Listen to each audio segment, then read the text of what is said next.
begins right now. This time around, we have a northwest, kind of mid-east, headed towards Lonely Lodge, bus path, players jumping on out. This is quite a stretch for some typical drops. You might see a later drop from the gentleman from FaZe, Tifu and Cloak. We'll have to see here where they end up landing. And there on your map at the top right, you also can look at where the llamas are scattered.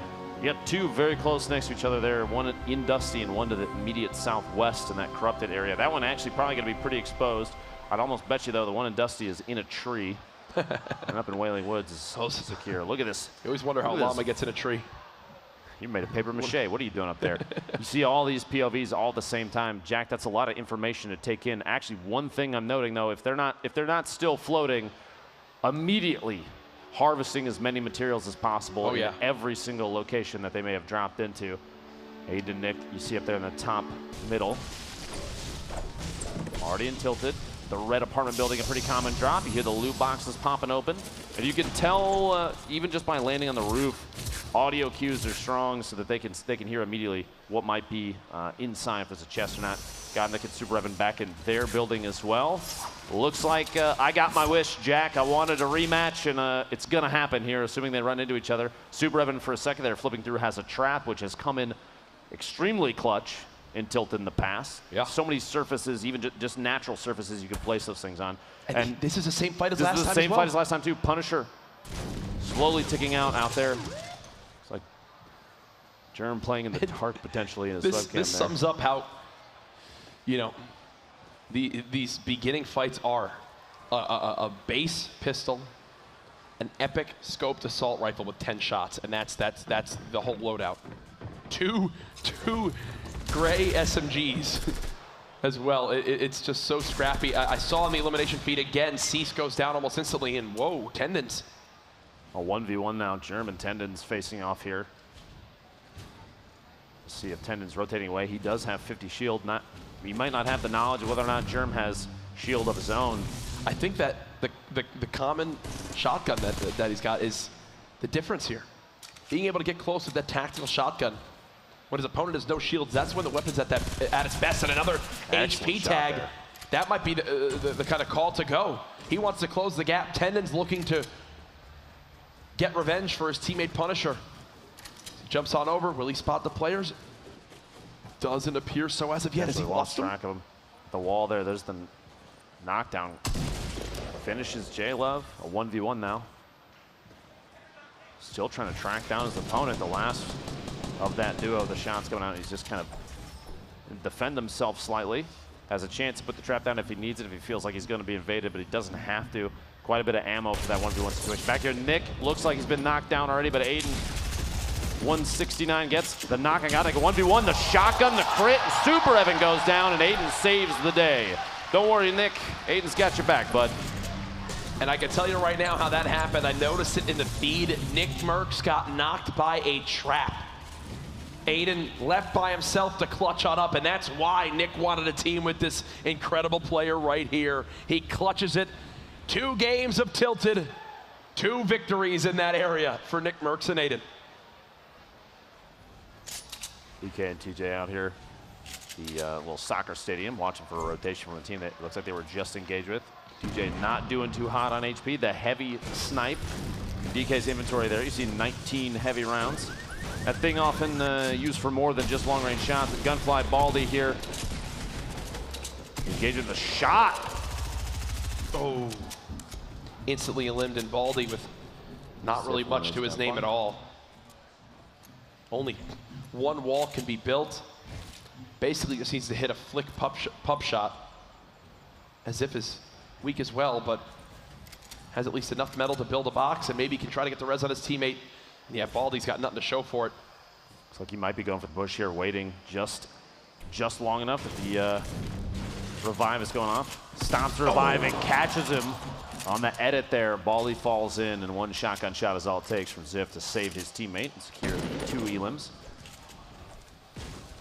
And I mean, even that was calculated from Ziff, right? Doesn't release the res the second Baldy gets there. Doesn't panic. Knows it takes 3 hits with that pickaxe to break through the metal, which was just enough time to finish the res.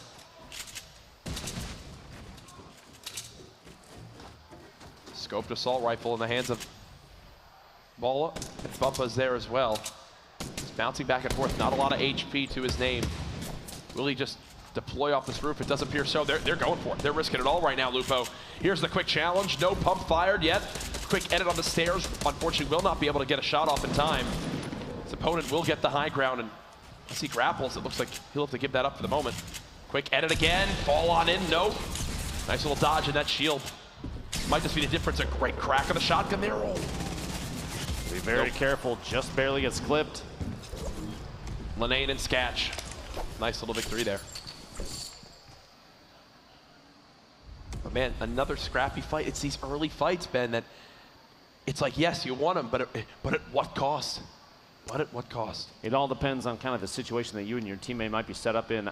Even early game right now, so long as there's this many players left on the field, you don't necessarily know who you're up against unless it's a drop like this. Aiden and NickMercs securing Tilted as Zextra and Vinny look in from the outside. But you have an opportunity to secure a couple early game elims and maybe put yourself in striking distance for a point.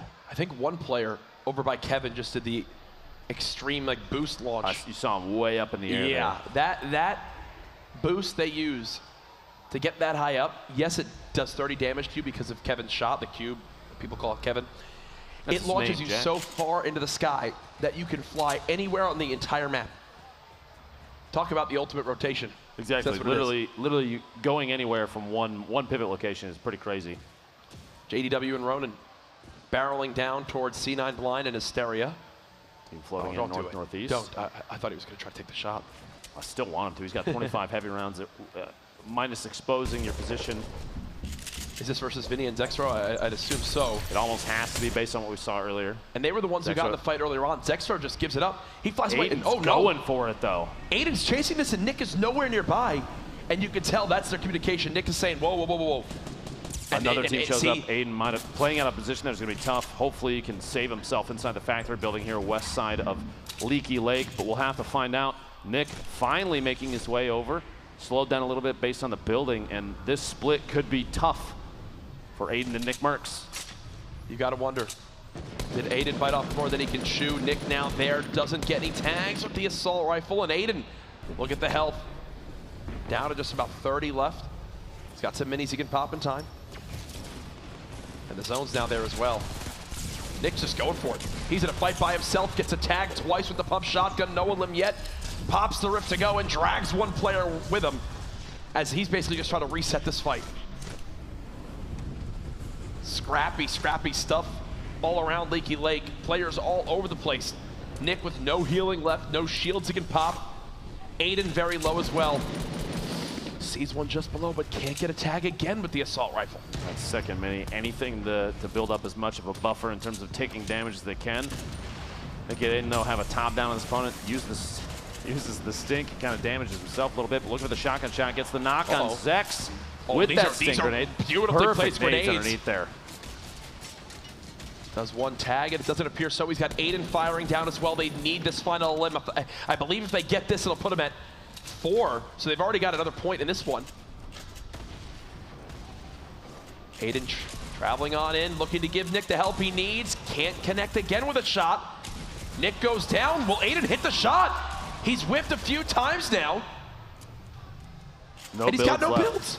No, Vinny! Rips him in 2.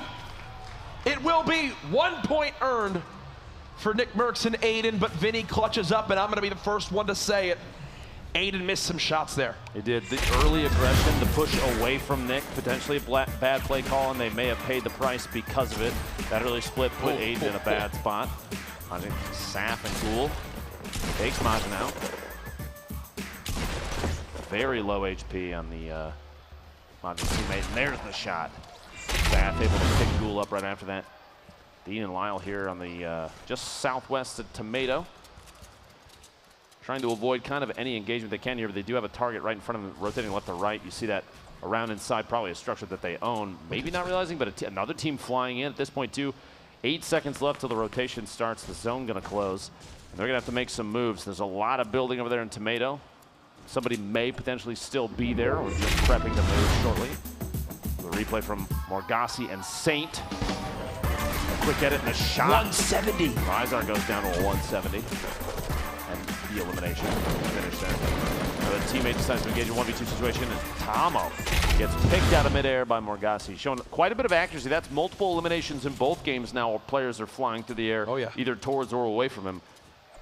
And now we always talked about back on day one, Vinny and Zexro, how scrappy they were fighters. They got near the most eliminations in their heat. Well, guess what?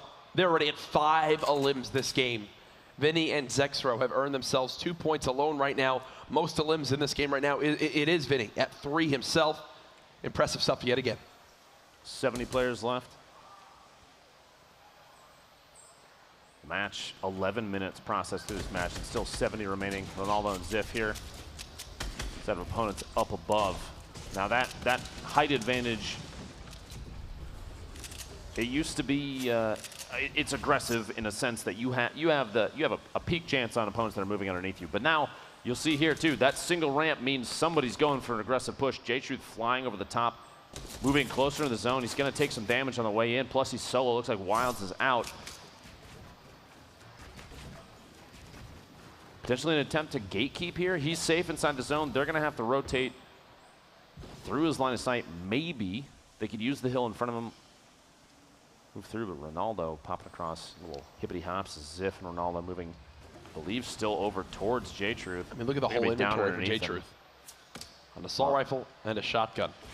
At least he's got quite a bit of medium ammo. 235 is exceptional for this early in the game. 73 shotgun shells. I don't think he's going to run through those anytime soon. But Jack, more shots down low and up. Time. Make it rain period. $60,000, Jack. 60 grand for the player or the duo. The most eliminations during this next 5-minute and 15-second window. Who will it be? It was a tie in game 1, so the money rolled on over. The Make It Rain bonus now at $60,000. J-Truth following closely behind a duo in front of him. Still got quite a bit of material sitting on 027. He's over almost 100 builds of his own. See a couple sets of players in front. Gonna float in there. We swear the glider was deployed. He's continuing to just use his opponent's builds to get as high as possible. Saving materials in that situation, an intelligent play too. You don't want to burn through too much. 2 rip to goes. 264 on the materials. He's got a trap. This gold AR. Razaru's got to be happy with the loadout right now. I'm happy with his loadout right now. Not even involved. Snipe shots coming in directly southeast of him right there. You see the little tower. Ball getting tagged. Looks like 1 time for 22 damage. Gonna float in next to his teammate and just build up underneath. They're inside the safe zone. No need to get overly aggressive. They want to play for position here. Even though the Make It Rain bonus is 60K, you're gonna see competitive players like this opt for placement. They're gonna go for strategy every single time. Oh, absolutely. This is the most populated, I think, retail row has ever been. New people are moving in. A number of strategies. We discussed this previously, Jack, but remind people watching at home or here in San Jose, why do you see players replace the walls of houses? Yeah, I mean, it's pretty simple. It makes a lot of sense when you hear it. They want to be able to edit and peek out of wherever they can. They want to have control over as many exits as possible. It's a battle royale. You can get pushed from anywhere, and they know this, especially with this many players left. Instead of leaving those old walls there, you replace it all with your own. And just like that, you've used the natural cover to be able to farm materials. Then you place it with your own cover to then be able to peek on out and either get aggressive and get shots on an opponent, or have some quick edits to be able to escape with ease. Ghost, DMO, DMO and Bizzle in the small structure on the side there. You see a ton of teams kind of building up here. Morgassi and Saint have kind of an elongated structure there. They do have 1 Shadow Stone inside, so they need to sneak out. One of them, it appears, can. Not sure if there's a second one nearby or not that they could kind of build a tunnel to secure 2 if needed. Let's see here, a couple edits down below. But this is might be one of the largest structures I've seen a team build to establish a base kind of ever, which could be good and bad, Jack. Multiple directions for teams to push in on. They can't necessarily defend a wall in the way that they would want to, but they have the ability to kind of back up and close up these edits. You see a lot of those slanted edits just waiting in case they need to retreat. Looks like there is a second cube in there if needed. Maybe that's the reason for the extended building here. And you see how many materials gathered so far for Morgassi this game. Or 1,000 wood, 621 brick, 400 metal. Still sitting on quite a bit. 463, the material count on the right side of your screen. Zayt goes down. Cloak and Tfue there at the very top of your screen. Rotations are happening 53, 52, 51 seconds till the next circle. 2 minutes left on the Make It Rain bonus for 60 grand. Dean and Lyle gonna try and pop this shield. He's got sitting on 3 big shields, 3 minis. His loot setup is actually fantastic. Oh yeah, with a launch pad as well. Funk Bomb and Nate Hill. Raz the feed, knocking Lyle and finishing, gets that elimination. Again, just looking to third party, any builds. Just want a free shot. Oh. Intelligent play, putting the wall up, kind of, you saw that player on your screen that Nate was going to take a shot at, was ramping and walling, knowing that to his left side there was an opportunity for opponents maybe to take shots at him. Defensive play, burning materials, not sure how many that player was sitting on, but that's covering your tracks while you're moving is a good call every single time. How many Raz getting bodied, it looks like by Nate Hill, the snipe shot there and looking for the finish, but builds themselves in. Raz and Bog on the move. Now Nate and Funk. We've seen these guys. It was Nate that sniped Tfue in game 1 to eliminate him. So again, Nate Hill moving into the zone, wanted to make sure he stays near his teammate. You saw how he was building up, and then his teammate began to take control of the low ground, so he followed real quickly, but now a player just behind him. The speed at which Nate just turned around to replace that wall is impressive. Right? Spun like a top. 40 seconds left. The Make It Rain bonus. Fuzzing the feed, eliminating Yo-Yo, keep it up. Couple points left and right. No team that is alive right now, though, Jack, has 3 or more eliminations. Saf and Ghoul have 2. R7 and R7. Yep. Morgassi and Sane have 2. Vinny still with 3 eliminations of his own, but they're no longer in this one. 56 players remaining. 17 seconds till the circle closes. 15, 14 seconds to Make It Rain bonus. We'll have to see here. And look at Satan Morgassi's build now. You'd almost think that was 2 teams. It's large enough to be that way. Right? I wouldn't be surprised if one team forced on a rotation moves into the other half of this building. And that's it for the Make It Rain, just like that. So we'll keep you guys updated on if that prize money was won, the $60,000. Jack, the first circle move is coming up here in 40 seconds. Half of the new safe zone is still inside, which means there's a number of teams up there on the north side, just inside of retail. They're going to stay safe. And that's a good opportunity to third party, wait for teams on rotation, try and build up some eliminations. Maybe a big bonus during this game. We'll have to wait and see. I know that Cloak and Tfue, based on our previous views, are inside the safe zone, and they're notorious for excellent third party opportunities. And also remember, for every victory royale, that team that wins it wins $50,000 too. So that's in the minds of everyone as well. The zone about to begin to close. Everyone going to frantically have to go, and now it's Shadowstone time. They're going to go ahead and clip right through these walls, use this launch, and just go for it. They're trying to get up as high as possible. When you bounce, you can just continue to launch in the air, and you'll actually keep going higher and higher up. This is such a smart play. They're inching towards the zone, and they're so high up in the sky, no one's even going to think about them. Did you see the smirk on Morgassi's face? They're just floating up there. And even when this thing runs out of time, they're going to fly all the way to game 3. Exactly. They're going to end up there. They're going to land on a different map. I mean, they just keep to go. They just keep on climbing. Looks like these last 45 seconds should be running out relatively shortly. A very intelligent play from these. This was so smart, man. Dean dropping Hysteria and finishing, getting the elimination with the SMG in the feed there. And the setup on Saint, you saw on the bottom right, very good. Nate getting the knock on Fuzzy, which means his teammate Enigma should still be in there. Ghoul going down to a trap from I Don't Game Bro in the feed, the knock and the elim. Saf, R7 both knocked by the Storm. Tfue picking up an elimination on Bizzle. Nate secures that elim on Fuzzy there. Nate and Funk are going to have to. Actually, they're just barely safe. They're right inside the edge of the zone here. They have a number of teams that are neighbors. Depending on what this next circle looks like, they might be in a perfect position if they have to move the direction that they're sitting right next to the Storm, or they might have to move quite a bit. Babe and Payne have a top down on a number of players. Here we go. Funk and Nate looking to pick up some eliminations, catching teams rotating from underneath. We're now 20 minutes into this game, and there's still 45 players remaining. I think that kind of shows the strategic play that these competitive players kind of lean on. Yeah, there might be massive bonuses for elimination counts and such, but making moves. Nice shot. Keep yourself alive. The window going for the shotty shot. His opponent just starts to back up, and Blind gets caught off guard, which means Hysteria was down already. An instant elimination on Blind. They do have a launch pad. Not sure if they're going to use the Morgassi. Hiding by himself. He's just right now playing more towards looking, see if people push from behind him and maybe get a free elimination just like this. A nice crack there with the shotgun. But now there's players down low, and he gets ripped in half by Crodot. His teammate Saint didn't have any eliminations, so it looks like they missed out on a point just barely there. The FPS and Flame trying to rotate in the sky here. Everybody's going to keep moving south. The material situation not looking too bad right now. Hopefully they can catch another team off guard and pick up some more. Yeah, we can hear the crowd behind us. Yeah, I'm not even going to try to cast what I just saw on my screen. So they got to move again. I mean, look at this. It is an all-out sprint as the lobby is going to begin to drop like flies. To FPS and Flame, still near this mid to high ground. Definitely above more than 80% of the lobby. Jaganza up top with Villix. We saw them do well yesterday. Base Soldier and Marksman still in this one as well.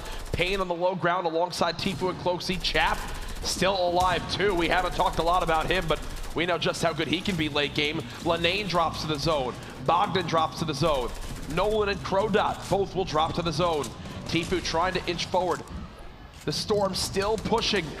Now it's 17 health. He's got to go. Yeah, they're going to fall all the way down. Low still sitting pretty with quite a bit of HP. A little bit of shield, just lost some right there. Got a med kit right now. Med kit is going to drop the slurp. Cloak can pick it up. The play here, looking to secure Cloak, is basically a tank in this situation, trying to top him off as much as he can, while Tfue uses the med kit. Top 13. Tfue and Cloakzy still alive. Remember, coming into this, they were already first in points after game one. There's one for Cloakzy. 11 players now left. How about another as more begin to drop on down? He's going to grapple up to the high ground, trying to chase these elims. There's more players still above him. Great job with those roofs. 11 players left. Who will begin to earn placement points in this game? He's going to rain down grenades as he still has two more in his inventory. Not a lot of mats left. Base Soldier with an elim down unprovoked. 9 players now left. Base Soldier and Marksman are so weak. And with grenades floating on in, you've got to think the end could be near. Tfue eliminates Payne. You've got Snood on the high ground as well. He's got no walls! Tfue and Cloakzy with another. 6 players left. He still has 3 big shields. He can't use one yet. Cloakzy with another knock. Tfue's gonna drop to the Storm. It's all on Cloakzy yet again. Can he clutch up? He got second in game 1 by himself. 27 seconds remaining. You see everyone else is so weak, you've got to think this is Cloakzy's game to take. He's got the medal as well.